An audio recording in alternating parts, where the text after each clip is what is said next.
So what is the role of the CIO from 10 years ago versus in the past versus 10 years moving forward? Like how have things changed for you, and how do you perceive the industry right now? And do the skill sets that you've had to date, are they as useful as the skill sets moving forward? Will you sunset some of those skill sets and develop new ones?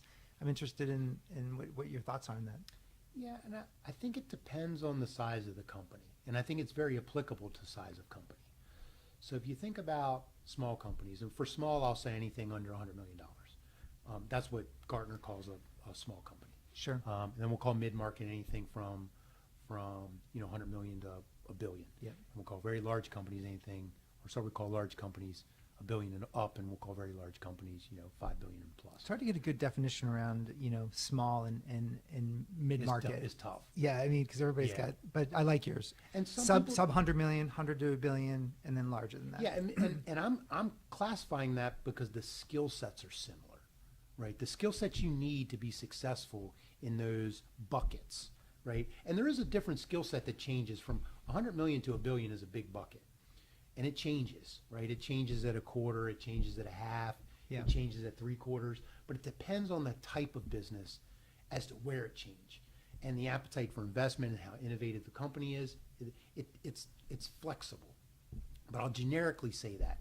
Sometimes people categorize size of business based on number of seats or number of people. Yeah. We have 3,000 people in the company, 1,500 of them have computers. Which number do I use, right? From an IT perspective, Sure. I have 1,500 butts in seats that have computers, right? Does that make me small, medium, or large? Don't know. We have anywhere from 2,500 to 3,500 employees. Does that make us small, medium, or large? Depends. Are we buying an HR system that requires, you Yeah. pay by the number of people in the system that you're tracking? Or is it O365? I didn't give them an email address, so I don't need to count them. It all Right. depends. I think so at the small side, it's generally you're a jack of all trades. So you're probably good at technology, communication. You can do those things fairly well, but you're probably technology heavy. So you probably are very good at, making the widgets do what you think the widgets should do. You may not interpret what the business needs, so you deliver a bunch of widgets to the organization that they may or may not use, and you've lost the middle piece, which is understanding how people are going to use it before you put it in place. So the small company, I would say those are the skills you have and the skills that you need to continually cultivate. Once you start to get to the mid-market, I think you still need those skills. And I think I'm probably gonna say some things that's going to raise some Good. hair on people's neck. I don't think the chief information officer should check in or ever believe they can check in their highly technical skills. And I'm going to use, look at the CFO. The CFO is probably still a CPA, probably still carries a CPA, probably understands as much about Yeah. the operations of what's on the balance sheet and what's on the income statement and how tax works than anybody else in that company. Yeah. And they're never asked to check in their highly technical skills. I'm going to call those very technical skills. Sure. They're not soft skills. So we're talking about this, what's the CIO of the future? The CIO of the future still needs to understand technology, period. There's a difference leading technical people or understanding how to apply technology that lives in the market, but the small to mid-market to under $5 billion, you still need to be a highly technical individual. It doesn't mean you need to have roll your sleeves up knowledge on how to configure Active Directory, right? But it means you need to understand at a fundamental level, how is mail related to cybersecurity? And so what tools do I need to combat cybersecurity that's delivered through a mail breach or delivered through applications that are SaaS-based? And so I think you still need that technical ability. Now the skills you need to pile on are, how do I take that and communicate it to people who don't want to hear acronyms? They don't want to hear AD, right? They don't know what that means, and you should never use it. But they absolutely understand that it's it's where the IDs and passwords of all of our people live. Yeah. They get that. They get that real quick.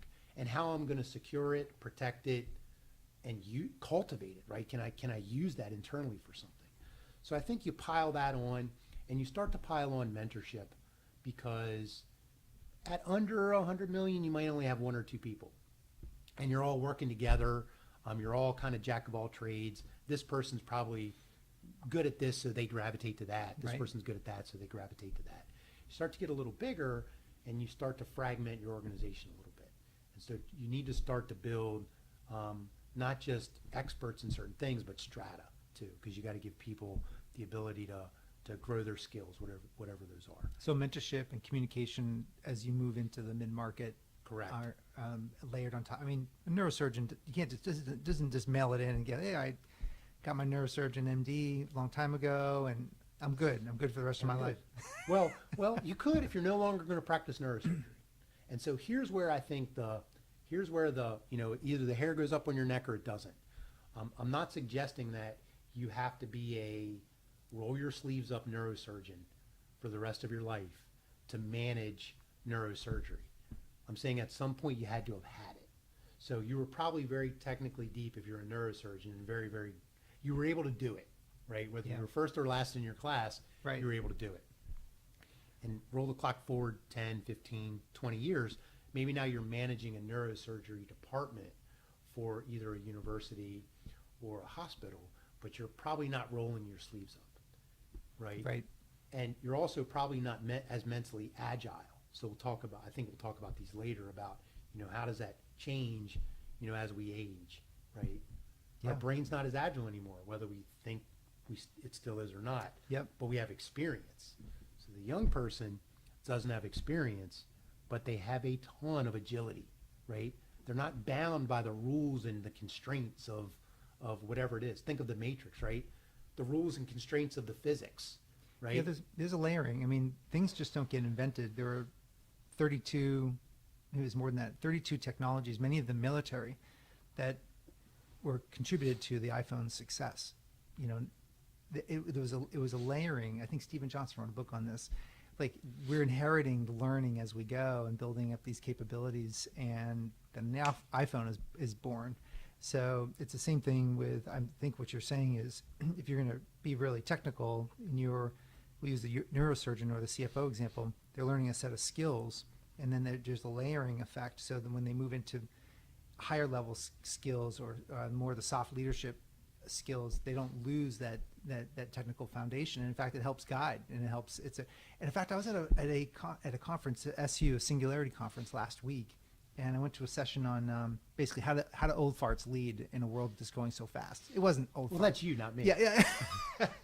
and it was. I thought, I'm going to show up to this and see what it's all about. But it was really good. He talked about the modern elder, and the modern wisdom. And this guy was Chip. He wrote a book. I forget the name of it. I'll put it on the show notes. But he was brought in by Airbnb when they were on their hyper growth, and it was a bunch of young kids that were. He literally was the oldest guy in the company at 50, and everybody else was like sub 30. And he's like, why does the CEO keep hiring me? And finally, he came in as the COO or something like that. But the CEO just didn't feel grounded on the guidance and on the kind of the ship that was moving so fast. He had a bunch of so that's where I think the role of the kind of the modern older technologist. Where does that person play? Yeah, seen it, done it, right? Think about, and I love analogies, you know that, and I love car analogies. So I'll take brakes, right? Brakes have come a long way from where they started, right? And so when I was a teenager, I was replacing drum brakes on a car, right? And then drum brakes became calipers, and now they've become these electronic ones for things like a Prius, right?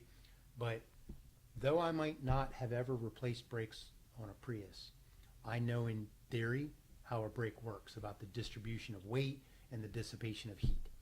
So I still know how that is applicable. So how do old farts lead in the modern world?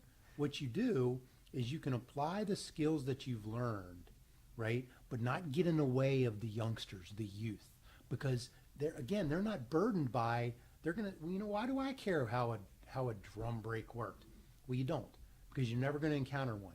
But what we do know is there were points of failure with that. And so if you were never around for it, you don't understand how the point of failure happened. So when you take technology and applying technology, it's like any new system you implement. Yeah, there's ERPs. I've done a couple of those, or financial packages. We've done a couple of those. But now you throw in, well, there's SaaS-based ones or cloud-based ones that aren't even on premise. And how do you back it up? How do you those technologies? None of it changed in concept, but how you do it is very, very, very different. And so the youth doesn't have the value of all of the experience of why things broke and why you did those things. It doesn't mean that a new implementation of it doesn't have one of those same flaws. Right. And so the old fart brings that ability to know the history of it, right? But not necessarily the agility for the mental gymnastics required to hold all of it in your brain as to how I'm going to do it. So that's what you need those individuals for. And if you're lucky enough, when people will argue in the prime of your career, whether it's 35, 45, 55, but at some point you start to lose a little bit of that agility, but you have an immense amount of history that you can apply.